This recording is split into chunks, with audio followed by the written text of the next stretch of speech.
Good morning everyone. तो अभी मैंने आपको इसके पहले मैंने आपको पुलिस वेरिफिकेशंस और एएफ एंड ईएएफ करके जितने भी फॉर्म्स थे वो सारा मैंने आपको फिल करने के लिए बता दिया था।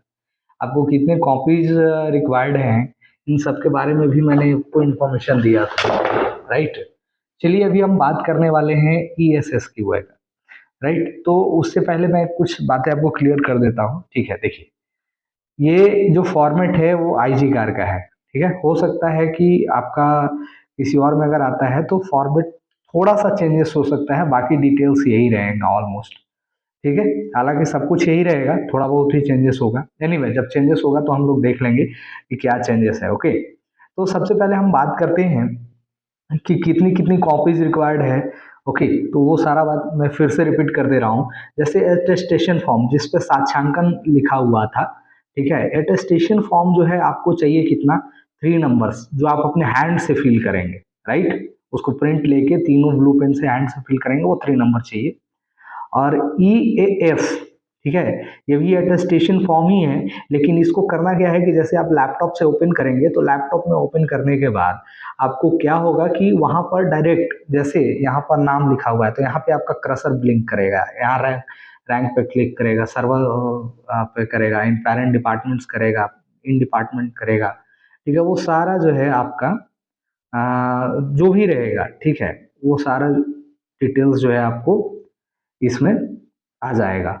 आप फिल कर सकते हैं आसानी से, ओके, सिस्टम पे बैठ के। तो ये जो ई ए एफ है वो 2 नंबर्स लेना है, राइट। और इसके बाद जो ये आप स्पेशल सिक्योरिटी क्वेश्चनियर्स देख रहे हैं, ये इसको हम जो है आईजी कार में ई एस एस क्यू लिखा है, राइट। क्या लिखा है, ई एस एस क्यू। तो ई एस एस क्यू भी जो है 2 नंबर लेना है। कैसे, पहले इसको फिल कर लेना है, ठीक है, कैसे, सिस्टम से। और फिल करके आपको 2 ठो प्रिंट ले लेना है और साइन कर देना है जहाँ पे आपका साइन रहेगा। अब बात आता है कि सर हम ये फॉर्म्स लाएं कहाँ से। तो देखिए, जो जो आपका प्लांट में अभी तुरंत at the time of document verification required होगा, ठीक है, उस प्लांट में आपको मेल जो आएगा, ठीक है, उस मेल में जो आपकी जो लेटर होगी, जो ऑफर लेटर होगा, उस ऑफर लेटर में मेंशन रहेगा कि आपको एएफ एंड एसएसक्यूए चाहिए, तो उसके साथ मेल में ही वो फॉर्म अटैच कर दिया जाता है, राइट। क्या होगा, अटैच कर दिया जाएगा। कुछ कुछ डिपार्टमेंट्स जो है अभी आपके जो है ये भेज रहा है, आई मीन कहने का मतलब क्या भेज रहा है, वो जो है हार्ड कॉपी भेज रहा है, राइट। तो हार्ड कॉपी हो सकता है कि आपको हार्ड कॉपी आने में डिले हो तो आप प्रिंट खुद से भी प्रिंट लेके कर सकते हैं, या हो सकता है कि हार्ड कॉपी में ना भी आए तो मेल में तो ऑलरेडी आया हुआ है ना, आप मेल से भी क्लियर कर सकते हो। ओके, तो कोई दिक्कत नहीं है। ओके, तो चलिए ये वाला अब हम लोग इसको भरने के लिए स्टार्ट करते हैं। तो उससे पहले कुछ इन्फॉर्मेशन है वो मैं पढ़ लेता हूँ, सबसे पहले आपको बता देता हूँ क्या कह रहा है। Employees should ensure that the information required against each heading is fully correctly given। ठीक है, तो जो आप अगर आप एम्प्लॉयज जो भी आप जो भी हैं तो उसका इंफॉर्मेशन देना है, ठीक है, सही इंफॉर्मेशन देना है। If it comes to the notice any time subsequently that false information has been furnished or that there has been separation of the factual information in this form, ठीक है, his her service will be liable to be terminated solely on this ground. अगर आप गलत information देते हैं तो हो सकता है कि आपका जो सर्विस है वो टर्मिनेट कर दिया जाएगा, राइट। तो इस बात का याद रखिए, ख्याल रखिएगा थोड़ा सा। ओके, चलिए ये हो गया। अब देख लीजिए, अब इसमें एक ऊपर में एक इंफॉर्मेशन है, ठीक है। तो अभी आपके पास सर्विस नंबर वगैरह तो है नहीं, ठीक है, या जो भी है आपके पास ना तो सर्विस नंबर है, ठीक है, और ना ही रैंक वगैरह पता है। तो ये वाला जो डिटेल्स है आप छोड़ ही दीजिएगा, ठीक है, ये डिटेल्स नहीं भरिएगा। जब ये डिटेल्स जब आप वहाँ जाएंगे तो वो लोग खुद ही बताएंगे क्या करना है, ठीक है, क्योंकि इस डिटेल्स के बारे में पूरी तरह से क्लियर इन्फॉर्मेशन नहीं है। हाँ, ज़्यादा से ज़्यादा आप यही कर सकते हैं कि नाम लिख सकते हैं, रैंक लिख सकते हैं, सर्विस नंबर आपके है नहीं, आप कौन से डिपार्टमेंट में है वो बातें लिख सकते हैं, ठीक है। और यहाँ पे जो है ये complete official address of parent departments है, उसके बारे में देना रहता है, राइट। तो ये वाला प्लेस आप फिलहाल ब्लैंक रखिएगा, ठीक है। वो और एक बार जो है वो उनसे कंसर्न कर लीजिएगा कि सर्विस नंबर में या रैंक में क्या फिल करना है, वो आप लोगों को बता देंगे। ठीक है, तो ये उसके बारे में हो गया। ठीक है, उसके बाद चलिए अब बाकी का डिटेल्स क्या फिल करना है वो मैं आपको बता रहा हूँ। ओके, तो सबसे पहले नेम, आपका जो नेम रहेगा यहाँ पर, ठीक है, नेम इन द फुल। अब यहाँ पर देखिए, यहाँ पे करना क्या है कि फर्स्ट नेम, मिडिल नेम और लास्ट नेम, जैसे कई ऐसे नेम होते हैं जो 3-4 नेम जोड़ करके बनता है। ठीक है, जैसे मान लीजिए कि हमारे प्राइम मिनिस्टर का नाम है, ठीक है, तो नरेंद्र दामोदर दास मोदी करके है, ऐसे समथिंग है। ठीक है, तो उनका फर्स्ट नेम आ जाएगा, फिर मिडिल नेम आ जाएगा और लास्ट नेम मोदी आ जाएगा। जैसे फर्स्ट नेम नरेंद्र आ गया, मिडिल नेम में दामोदर, जो भी दामोदर दास है, जो दामोदर भाई जो भी हैं वो लिखेंगे। और यहाँ पर लास्ट नेम जो उनका आएगा, ठीक है, जैसे मोदी लिखते हैं तो मोदी आ जाएगा। अगर आपको किसी और नाम से भी जाना जाता है तो ये नाम आप लिख सकते हैं। ठीक है, अगर मान लेते हैं कि बीच में आपने कोई नेम वगैरह चेंज किया है, ठीक है, तो आप बर्थ के टाइम पे कुछ और नेम रहा हो, ठीक है, बाद में कुछ और हो गया हो, तो ये इंफॉर्मेशन आप भर सकते हैं कि बर्थ के टाइम में ये नेम था, at different and any others name और सर नेम वगैरह ये है, एट एनी स्टेज जब भी आप चेंज किए हो तो उसमें भर देना है। अगर नहीं तो नॉट अप्लीकेबल कर देना है। राइट, फिर आपका प्रेजेंट एड्रेस, प्रेजेंट एड्रेस मतलब अभी आप जहाँ पे रहते हैं उसका पूरा address, house number, village, police station, post office, district, state, जो भी है। इसके बाद आता है ये परमानेंट एड्रेस, मतलब कि आपका परमानेंट एड्रेस आपको देना है, जहाँ पे आपके मम्मी पापा रहते हैं, जहाँ आपका पूरा घर है, नेटिव प्लेस है, वो सारा डिटेल्स देना है। ठीक है, जैसे एग्जांपल्स के तौर पे मान लो, सपोज मान लो कि कई ऐसे बच्चे हैं, ठीक है, जो स्टेट कैपिटल्स में रहते हैं। जैसे सपोज मान लो कि बिहार के बच्चे पटना रहते हैं, यूपी के बच्चे लखनऊ रहते हैं। हाँ, फिर आप और एमपी के बच्चे जो हैं उसके कैपिटल में रहते हैं, या यूपी के बच्चे इलाहाबाद वगैरह में भी रहते हैं। तो अभी जहाँ रहते हैं उसका एड्रेस आप दे सकते हैं। ठीक है, अगर मान लेते हैं कि आप नहीं चाहते हैं कि गया 2-4 दिन के लिए क्या करना है, तो दोनों सेम कर सकते हैं एज यूजल। ठीक है, या कुछ बच्चे ऐसे भी होते हैं जो मतलब उनका घर अलग होता है, अपने नानी घर रहते हैं, तो अपने नानी घर का एड्रेस परमानेंट में दे दे, प्रेजेंट में दे देंगे और परमानेंट में अपने घर का एड्रेस दे देंगे। राइट, अब देखिए, अगर मान लेते हैं कि कोई ऐसा है जो उनका ओरिजिनल जो कंट्री है वो इंडिया नहीं है, अदर देन इंडिया है, तो वो सारा डिटेल्स अपना भरेंगे, कौन से कंट्री से हैं, स्टेट वगैरह जो भी है, सारा डिटेल्स भरेंगे। उसके अलावे क्या है कि वो इंडिया में कब आए, ठीक है, इंडिया में कब आए वो भरेंगे। क्योंकि अभी देखिए क्या है कि सीए वगैरह भी एप्लीकेबल हुआ है, या ऐसे भी होगा कि किसी के मदर फादर किसी और स्टेट कंट्री में रहे होंगे, बाद में इंडिया में आके फंस गए होंगे, तो उनके लिए इन्फॉर्मेशन है। प्लस में कि आप इंडिया कैसे आए थे, ठीक है, किस चेक पोस्ट से एंट्री हुआ था, ठीक है, बाघा बॉर्डर से एंट्री हुआ था, या फिर कहीं और से एंट्री हुआ था, कहाँ से आए थे आप, या फ्लाइट से आए थे तो फ्लाइट से आए थे तो कौन से एयरपोर्ट के थ्रू आए थे वो आपको भर देना है। अगर ट्रैवल डॉक्यूमेंट्स है तो उसका number, date, place of issue, जो भी ट्रैवल डॉक्यूमेंट इशू जो होता है वो, प्लस मोबाइल नंबर्स जो आप 1 साल के दौरान यूज किए हैं, जो जो मोबाइल नंबर्स, जितने मोबाइल नंबर्स यूज किए हैं वो आपको दे देना है। जैसे कुछ बच्चों का आदत होता है बार बार मोबाइल नंबर चेंज करते रहने का। ठीक है, फिर आपको जो है ईमेल आईडी, ठीक है, आ,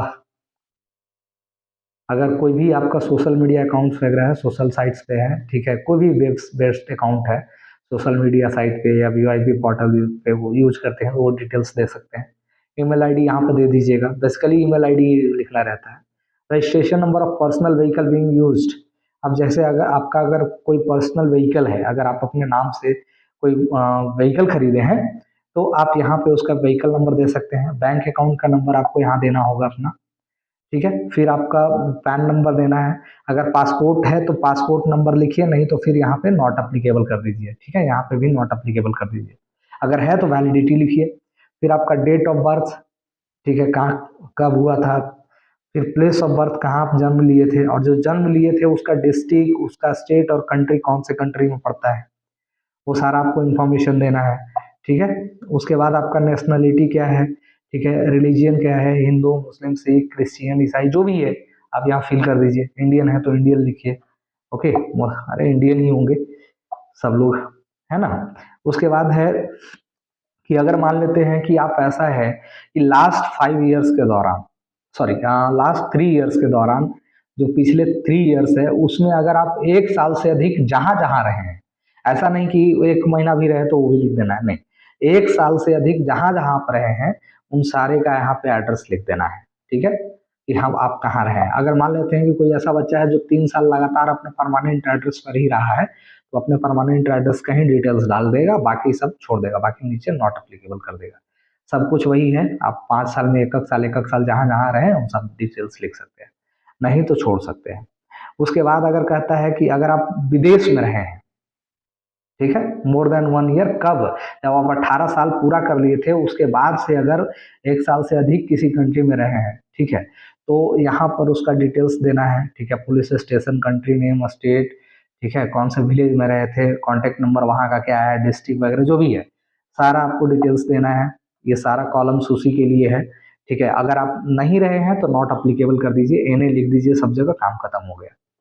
ओके, उसके बाद कह रहा है कि अगर आप 10 दिन से अधिक छुट्टी पर रहे हैं, ठीक है, या कहीं 10 दिन से अधिक छुट्टी ज़्यादा बिताए हैं तो वो प्लेस आप लिख सकते हैं। ठीक है, उसके बाद अगर आप कहता है कि अगर आपका जो ऑफिशियल फॉरेन कंट्री में है, ठीक है, अगर कोई कांटेक्ट में है और किसी पर्सन को आपने कांटेक्ट किया है, ठीक है, with the an official of foreign country other than the part of official duties. अगर मान लेते हैं कि आप जैसे जॉब करते हैं और जॉब करते हुए आपने किसी फॉरेन कंट्री के ऑफिशियल्स को कांटेक्ट किया है, ठीक है, तो उसका डिटेल्स यहाँ पे लिखना है। अगर नहीं तो फिर आप नॉट अप्लीकेबल कर सकते हैं। ठीक है, अब दूसरा है कि अगर आपकी वाइफ अगर बाहर रही हो, ठीक है, और या उनके कोई रिलेटिव बाहर रहे हो, ठीक है, तो उनका डिटेल्स आप दे सकते हैं। मतलब बाहर कहने का मतलब है कि विदेशों में रहे हो, ओवरसीज कंट्री में रहे हैं तब। ओके, उसके बाद है अगर कि आपके साथ कोई पर्सन रह रहा है जो 18 साल से अधिक का है, ठीक है, तो उनका डिटेल्स आपको देना है कि उनका बर्थ क्या है, आपका उनका रिलेशनशिप क्या है, उसका ऑक्यूपेशन क्या है, इसमें ये डिटेल्स देने हैं। फिर आपको है कि अगर आपने 18 साल से अधिक किसी दोस्त के साथ आप रह रहे हैं, सॉरी, कहने का मतलब ये है कि उनका एज 18 साल से अधिक है, ठीक है, और ऐसे व्यक्ति के साथ अगर आप रह रहे हैं, ठीक है, तो उन करना क्या है ये ध्यान दीजिएगा कि वो अगर विदेश में कभी गए हैं तो उनका डिटेल्स यहाँ पे लिखना है कि हाँ भाई हमारा दोस्त राम है, राम जो है उनके फादर्स नेम, घर का एड्रेस ये है, और वो नेपाल घूमने गया था, ठीक है, या नेपाल में विजिट करके आया है, तो ये डिटेल्स आप लिख सकते हैं। राइट, अगर नहीं कोई गया है तो यहाँ पर कुछ नहीं कर देना है, बस एक नॉट अप्लीकेबल एने कर देना है, कहानी खत्म हो गई। ओके, उसके बाद है कि अगर आपके साथ कोई इंसिडेंट वगैरह हुआ है, ठीक है, तो वो इंसिडेंट्स लिख सकते हैं कि हाँ हमारा रोड दुर्घटना हो गया था, या हम कंपनी में काम कर रहे थे तो गिर गए थे, या जो भी है, कब हुआ, कैसे हुआ, वो सारा डिटेल्स इसमें आपको क्या हुआ था, उसी बाइक एक्सीडेंट हो गया था तो ठीक है, बाइक एक्सीडेंट में क्या हुआ यहाँ डिटेल्स लिख देना है। या कंपनी में थे, ठीक है, कंपनी में जो है स्टेयर से गिर गए थे तो ठीक है, इंसिडेंट इन द कंपनी करके, ठीक है, जो भी है उसका डिटेल्स फिल कर देना है।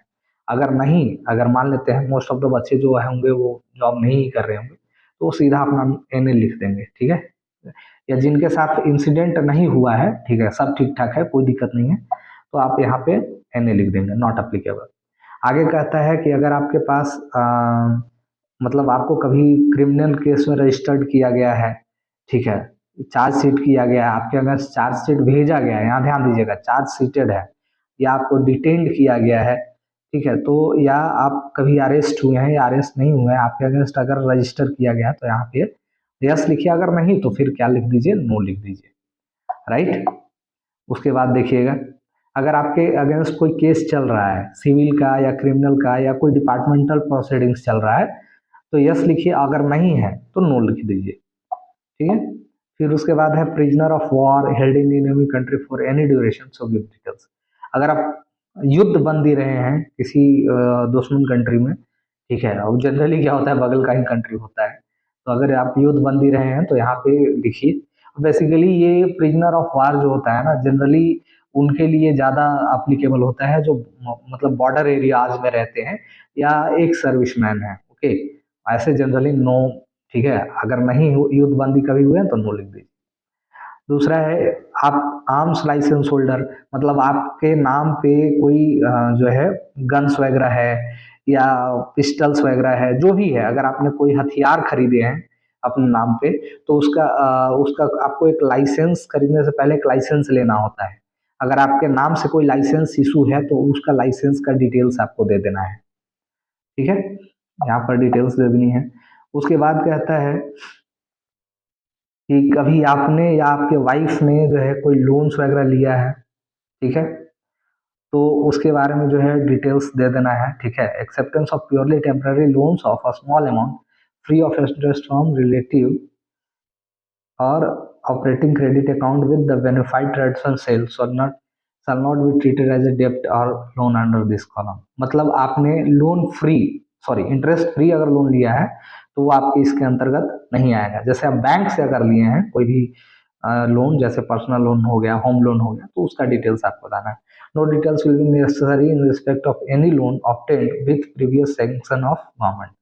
तो प्रीवियस सैंक्शन ऑफ गवर्नमेंट के साथ है तो वो उसका भी जरूरत नहीं है। State source of your income, हालांकि जनरली इसमें नहीं ही होगा तो इसमें नो ही कर लीजिएगा, जो भी होंगे कैंडिडेट ना के बराबर, वो बहुत कम ही लोग। अब स्टूडेंट है तो स्टूडेंट क्या लोन लेगा यार, और स्टूडेंट को कौन लोन देगा।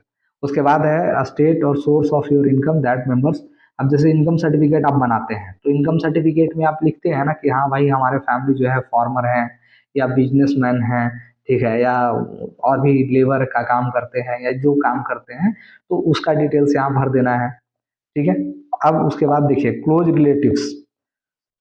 जैसे क्लोज रिलेटिव्स आप अपने मदर फादर्स का डिटेल्स डाल सकते हैं। ठीक है, कि हमारे नाम यहाँ यहाँ पे रिलेशन है कि फादर हैं, फादर्स का नेम डाल देना है, उनका प्लेस ऑफ बर्थ डाल देना है, डेट ऑफ बर्थ। ठीक है, मतलब कहने का मतलब है किस कंट्री में उनका जन्म हुआ था, उनका नेशनलिटी क्या है, ये सारा डिटेल्स डाल देना है। उसी तरीके से आप नीचे मदर का डाल सकते हैं, फिर ब्रदर का डाल सकते हैं, सिस्टर का डाल सकते हैं, जो भी आपके रिलेटिव हैं उन सबका आप डिटेल्स डाल सकते हैं। ओके, अगर आप शादीशुदा हैं तो वाइफ का भी डिटेल्स डाल सकते हैं। तो देख लीजिए जो भी आपको लगता है कि क्लोज रिलेटिव है, ठीक है, तो उनका नाम आप लिख सकते हैं इसमें। ओके, ये हो गया आपका पूरा रिलेशन का, पूरा ढेर सारा नाम दे दिया है। ठीक है, अब पार्टिकुलर्स ऑफ इन लॉज। ठीक है, अगर आपके ससुराल साइड का कोई रिलेटिव्स है तो उनका नाम आपको डाल देना है, या इन लॉज साइड के जो भी रिलेटिव्स हैं, ठीक है, वो शादीशुदा है तो रहेंगे ही रहेंगे। ठीक है, या मान लेते हैं कि जैसे जो भी इन लॉज साइड के हैं तो वो सारा रिलेशंस जो है रिलेशनशिप यहाँ आप मेंशन कर सकते हैं। राइट, उसके बाद इसमें भी जितने भी लोग रहेंगे उन सबका डिटेल्स आपको डालना होगा। उसके बाद है कोई भी, ठीक है, particulars of relative friends and acquaintances during past 5 year, the place of posting acquaintances. उसके बाद है जैसे मान लेते हैं कि आप कहीं पे जॉब करते थे तो आपकी प्लेस ऑफ पोस्टिंग कहाँ थी, ठीक है, या रिलेटिव्स रिश्तेदार वगैरह का डिटेल्स इसमें डालना होता है। ओके, उसके बाद है relative non Indian working in foreign mission and foreign organization including foreign concern. अगर आपके कोई रिलेटिव्स वगैरह हैं, चाहे वो इंडियन हो या नॉन इंडियन हो, अगर वो फॉरेन मिशन में काम कर रहे हैं या किसी फॉरेन ऑर्गेनाइजेशन के लिए काम कर रहे हैं, ठीक है, तो ये आपको किसी विदेशी मामले के लिए काम कर रहे हैं तो इसमें आपको उनका डिटेल्स भर देना है। अगर नहीं करते हैं, ठीक है, तो नॉट अप्लीकेबल कर देना है। ओके, एनए लिख देना है वहाँ पे, ये सारा डिटेल्स उसी में जाएगा। उसके बाद आते हैं, उसके बाद कहता है कि do you have any relatives including children living overseas, if yes give the details. कहने का मतलब है कि आपके कोई भी रिलेटिव्स अगर वो विदेशों में रह रहे हैं, ठीक है, अगर छोटा बच्चा भी विदेश में रह रहा है तो उन सबका जो है डिटेल्स वगैरह जो है डाल देना है। ठीक है, नेम क्या है, पेरेंटेज, रिलेशनशिप, नेशनलिटीज, जो भी है वो सारा डिटेल्स। अगर नहीं रहते हैं तो नॉट अप्लीकेबल कर देना है। ठीक है, ये पूरा का पूरा कॉलम्स उसी के लिए है। उसके बाद देखते हैं, कहता है कि have you been a member of cultural social organisation which associated or assisted by a foreign mission organisation. कहने का मतलब ये है कि आप किसी ऐसे ऑर्गेनाइजेशन, ठीक है, सांस्कृतिक या सामाजिक संस्था के साथ जुड़े हुए हैं जो कि विदेशों से असिस्ट किया जाता है। ठीक है, जैसे कई ऐसे ऑर्गेनाइजेशन होते हैं जिनकी फंडिंग जो है विदेशों से होती है, ओके, या विदेश से उनको सपोर्ट मिलता है, तो अगर है तो यस लिखिए, नहीं है तो नो कर दीजिए। ठीक है, Are you aware whether any of your relative mentioned in column 24, 24A, 25 has been member of cultural social organization with associated with or assisted by a foreign mission or organization? तो आपने जो अभी पहले वाले जो कॉलम 24, 24A, 25 में जितने भी रिलेटिव का आपने नाम मेंशन किया है, क्या किसी वो सांस्कृतिक या सामाजिक संस्था के साथ जुड़े हुए हैं जो कि विदेशों से फंडिंग होता है या विदेशों से उनको सपोर्ट मिलता है? अगर मिलता है तो यस कर देना है, नहीं मिलता है तो नो कर देना है। ठीक है, आगे कहता है कि are you have been a member of any club, society or such bodies. ठीक है, अगर हैं, इफ आंसर है, अगर मान लेते हैं if the answer to A B C any of the them is yes, give the following details. कहने का मतलब है कि अगर मान लेते हैं कि कोई भी, अगर मान लेते हैं कि आपने यहाँ पर लिख दिया कि यस या यहाँ लिख दिया यस, तो अगर आप किसी भी मेंबर, आपके रिलेटिव या कोई भी मेंबर है, तो उनका पूरा डिटेल्स आपको यहाँ देना होगा। ठीक है, कि जैसे उसका उस सोसाइटी का नाम क्या है, उसका ऑफिस बियरर क्या है, आप कौन से पोस्ट पर हैं उसमें, वो अभी एक्टिव है कि नहीं है। ठीक है, और उसका आपने मेंबरशिप क्यों लिया था, वो सारा डिटेल्स आपको इसमें फिल करना होता है। राइट, ये हो गया, ये सारा डिटेल्स जो है आपको उसके अकॉर्डिंग फिल कर लेनी है। चलिए, तो ये तो हो गया, हालांकि जनरली नहीं होंगे कोई। अब देखिए, कह रहा है कि आप किसी पॉलिटिकल पार्टी वगैरह से तो जुड़े हुए नहीं हैं, अगर हैं तो यस लिखिए, नहीं हो तो नो कर दीजिए। ठीक है, अब आपके कोई मेंबर्स या रिलेटिव वगैरह जो कि 24 कॉलम 24, 25 4A और 25 में अगर हैं, वो अगर किसी पार्टी से जुड़े हुए हैं तो उनका नाम लिखना है, वो कौन है, आपका रिलेशन क्या है, वो किस पार्टी से जुड़े हुए हैं और उस पार्टी में कौन सा पोस्ट हेल्ड करते हैं, ये सारा डिटेल्स जो है आपको इसमें मेंशन कर देना है। ओके, अगर नहीं है तो नो करके सिर्फ यहीं पर नो कर दीजिएगा, यहाँ पे नो कर दीजिएगा, तो नीचे कुछ भरने की जरूरत नहीं है, आप डायरेक्ट नॉट अप्लीकेबल कर सकते हैं। ओके, चलिए, तो ये सारे डिटेल्स हो गया। उसके बाद आते हैं, has any member of family or other relatives common have ever been. तो देखिए, अगर आपके कोई फैमिली मेंबर्स जिनका आप नाम मेंशन किए हैं, उनके साथ कोई एक्सीडेंट हुआ है, कोई इंसिडेंट हुआ है, कभी रोड दुर्घटना हुई है या कुछ भी इसी तरीके का इंसिडेंट हुआ है, ठीक है, तो आप यहाँ पे डिटेल्स उनका भर सकते हैं कि कौन सा इंसिडेंट हुआ था और उसका डिटेल्स क्या है। In case any inquiry pending against family member or relative mention in, अगर मान लेते हैं कि कोई भी मेंबर्स, ठीक है, जो कि आपके साथ रह रहे हैं या जिनका आपने नाम मेंशन किया है किसमें 24A, ठीक है, तो अगर उनके अगेंस्ट कोई केस है तो यहाँ पे आपको डिटेल्स इनका भरना होगा। ठीक है, अगर वही मेंबर्स अगर वार प्रिजनर हैं तो यहाँ पर डिटेल्स भरना होगा, अगर नहीं है तो कुछ नहीं, नॉट अप्लीकेबल, नॉट अप्लीकेबल करके आगे बढ़ जाना है। ठीक है, तो उसके बाद कह रहा है कि I have read and understood the provision of पारा 1 2, एंड पारा 1 2 को आपने पढ़ लिया। फिर कह रहा है कि आई certified that the foregoing information is correct and complete to the best of my knowledge and relief, and I am not aware of any circumstances which might impair my fitness for employment under government।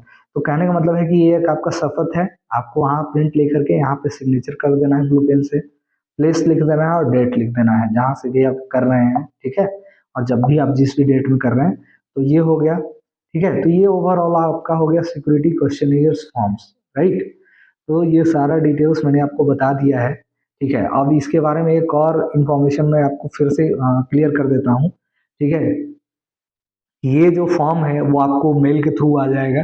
ठीक है, hard copy भी आपको मिल सकता है, लेकिन अभी तक जो इन्फॉर्मेशन है वो अभी तक मेल से ही आया है। जैसे ही हार्ड कॉपी अगर आता है then I will inform in the next videos. Okay, या और जो भी इन्फॉर्मेशन निकल के आता है, तो आपको अटेस्टेशन फॉर्म जो है, अटेस्टेशन फॉर्म जिसपे सांख्यांकन फॉर्म हिंदी में लिखा हुआ था, वो 3 नंबर प्रिंट करके और उसके पेन से, ब्लू पेन से भर लेना है, तीनों पे जीरोक्स नहीं लीजिएगा। ओके, उसके बाद अटेस्टेशन फॉर्म है EAF, जिसका वीडियो ऑलरेडी मैं बनाया हुआ हूँ। ठीक है, तो वो भी आप डिटेल्स जो है आप इसमें उसका 2 कॉपी जो है आप प्रिंट ले सकते हैं, उस पर साइन कर सकते हैं।